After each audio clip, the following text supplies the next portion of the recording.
it will be pretty crazy to see what these cards can do, because any big performance against big teams in the playoffs could be even higher than this. Welcome back, everyone, to This Week in Sports Cards at the SlabStox podcast. My name is Aaron, your host, and we have a lot to cover this week for the sports card market. The NBA bubble is going crazy. There's a huge sealed case sale for 1986 Fleer Wax that we'll talk about here really quick, and then so much other stuff going on. So the first thing I want to discuss is this 1986 Fleer case that sold for $1.78 million.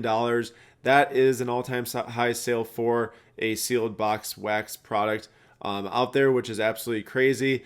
This case has 12 boxes in it, like you're used to with Prism now, and supposedly there's around 36 Jordan rookie cards in it, which would be about 3 per box, which is not something that we are used to now. But of course, so much of this value comes from it being sealed. A sealed case, so incredibly hard to find for the 1986 Fleer set. Way back then, there's like no more sealed cases out there. So this was definitely going to pull a huge dollar amount. It fell just short of the LeBron 9.5 exquisite sale that happened. So something to keep in mind is that an individual card sold for $1.8 million, but then also a sealed box of different cards sold for $1.8 million or around there.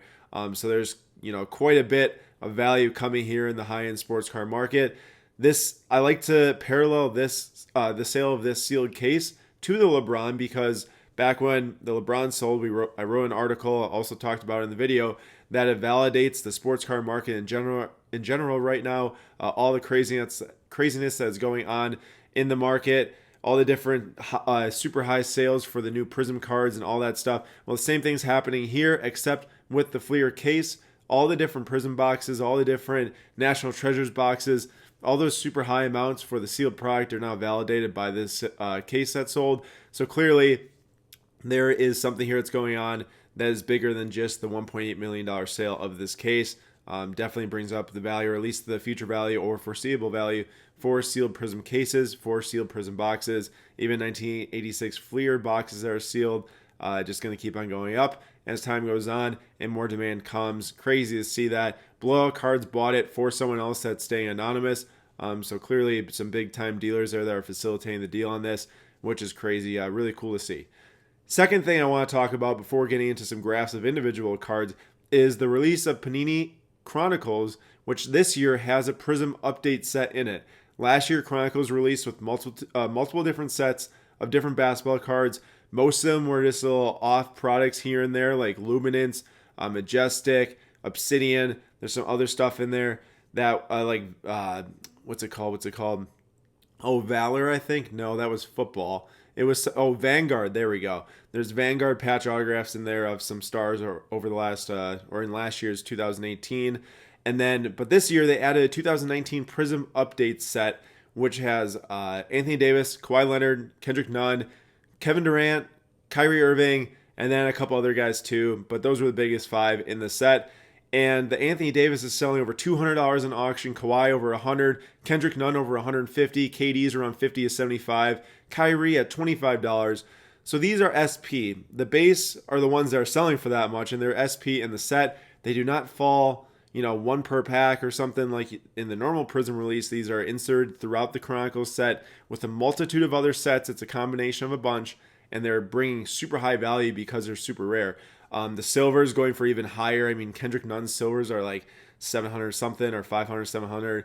A ton of money in the silvers because they're super, super rare. Same with the numbered cards. I know that some Terrence Davis, he's another huge rookie that's in the update set. His like blue or red was going for over 700 also. Just some really, really high values out of these Prism update cards. It's only a 10 card set. Definitely on the more rare side too, which is what's pulling these values up. Also, it's featuring AD in his Lakers jersey, Kawhi in his Clippers jersey. It gets those new rookie cards in there. KD, Kyrie in the Nets jerseys. Just something that collectors and investors really crave are these new cards in their first jerseys, as we see with the LeBron 2019 Prism PSA 10, which we'll discuss next week, as with Luka Doncic. I will say this, Luka went insane last night against the Bucks. I'm really disappointed. Huge Bucks fan, but it's pretty crazy watching him play. We'll cover Luka and the LeBron in next week's video, so definitely stay tuned for that. But just keeping, on the trend here with Chronicles, this is pretty big to bring a set like this up with the Prism update. Very high values being pulled by these base cards. Moving on to the first graph for the week, we will be talking about Damien Lillard 2012 Prism PSA 10. Dame Lillard has been insane in the bubble so far. He has been going off. His 2012 Prism PSA 10 has went from $600 at the beginning of July. At the time of this post on 8/2, it was going for a little bit over $1,000, and now it's up to $1,500. He's definitely making a name for himself there. He's dropping huge three-pointers, tons of threes. Even yesterday's game against the Clippers, they almost won, and they were on a complete streak so far trying to get that 8th seed. But they lost to the Clippers, and there was some beef on Instagram between Dame and Paul George and Patrick Beverley. But in terms of just Lillard, he's been going insane, and so are his cards, as you see here. There was a question in the Instagram Live from this week asking about, is Kyrie going to follow Lillard's trajectory? And my answer is just no, because Lillard is doing insane things, actually playing basketball, which Kyrie is not. And Lillard is just, in my opinion, a way bigger name, a way bigger star, and has massive loyalty to his Portland team.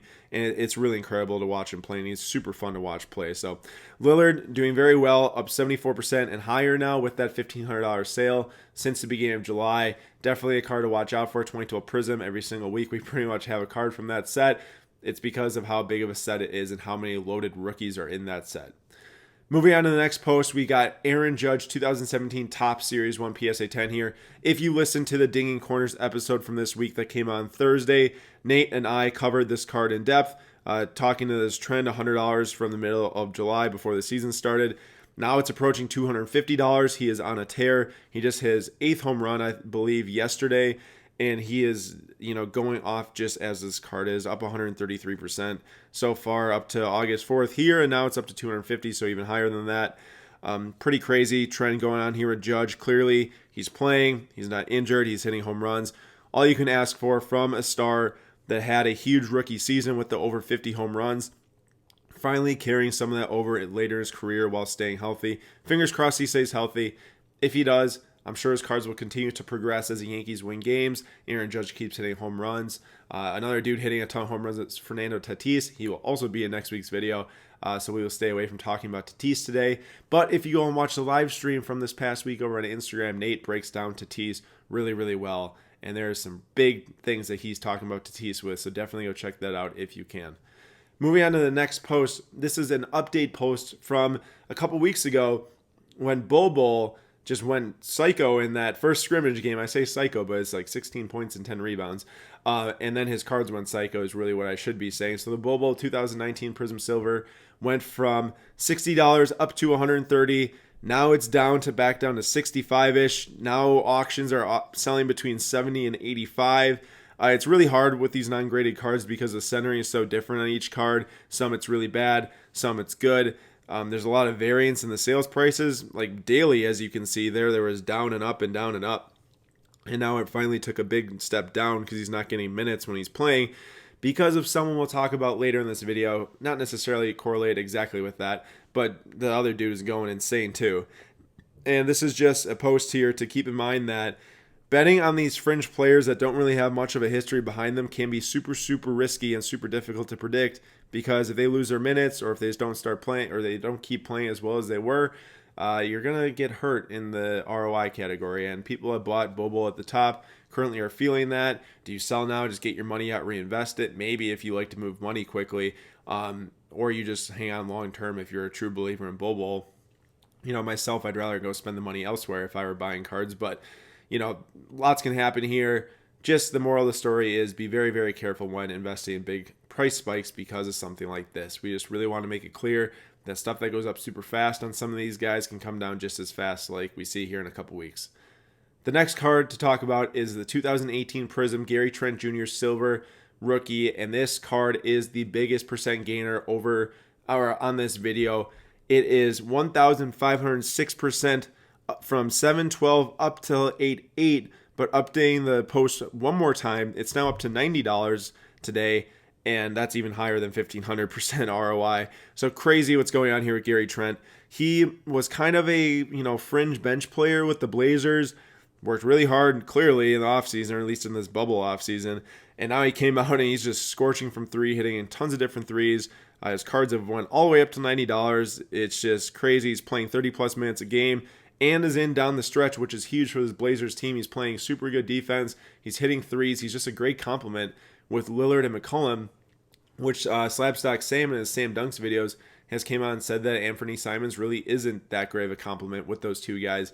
Simons needs to be on a team where he is like the Lillard or the McCollum, but Trent is a completely different player, and he is absolutely balling. This is a huge price spike. Clearly, it's massive, and that does come with a ton of risk if you're buying in. But if the Blazers make it into the playoffs and they give the Lakers or a different team a run for their money, it will be pretty crazy to see what these cards can do, because any big performance against big teams in the playoffs could be even higher than this. Now, it is risky, I will say that, so keep in mind if you're buying in on Trent at this high, there's a lot of risk that comes with it because of how low his prices were. Kind of talking about the Bobo thing here, that they can drop just as fast, but there's got to be some potential here in terms of how good he's actually playing. Of course, he's not going to keep hitting threes at a 60% clip. That's like virtually impossible. But right now he's going off, and the reactionary market is reacting accordingly. And as we see, they're up to $90 for Prism Silver Rookie. The next guy we can talk about reactionary to a whole nother level is Michael Porter Jr., 2018 Prism Silver PSA 10. This card is going nuclear.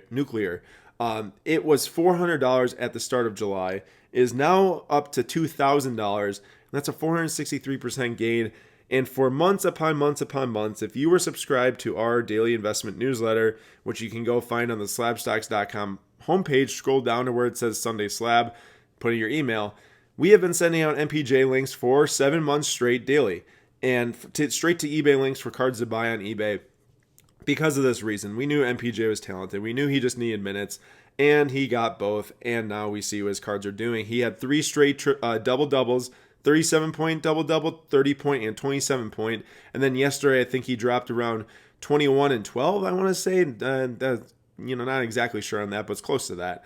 And just crazy what's going on here with his cards. They're dipped a little bit, $100 to around $1,900 on the Prism Silver PSA 10. But virtually any MPJ card from Prism Select Optic, then you can even go to Contenders, National Treasures, Immaculate, some of these other brands are just going crazy. Honestly, any card that Michael Porter Jr. is on for a rookie card is going nuts right now. And for good reason. He got the minutes. He's proving he can do it. He's had injury problems in the past, but he seems to be completely healthy. Not to say injuries can't reoccur or can pop up here and there, but he's proving his worth and why he was the number one high school recruit and why he was drafted in the first 15 picks, even with injury risk. He is absolutely ridiculous, and it's super awesome to see him play so well. He's very smooth on the court, very smooth with the ball, off the ball, rebounding. He's really, really awesome in block shots too. That being said, this card is at an all-time high. If the Nuggets get eliminated, if MPJ loses minutes, if he doesn't have big games, super, super, super susceptible to dropping value. That being said, MPJ keeps it up, very susceptible to going even higher in value. So there's clearly two different sides of the coin here. Which will happen, I have no idea, because I can't see into the future for NBA games. The best advice I can give is if you're an early investor in MPJ and you have a lot, sell some, take some profit.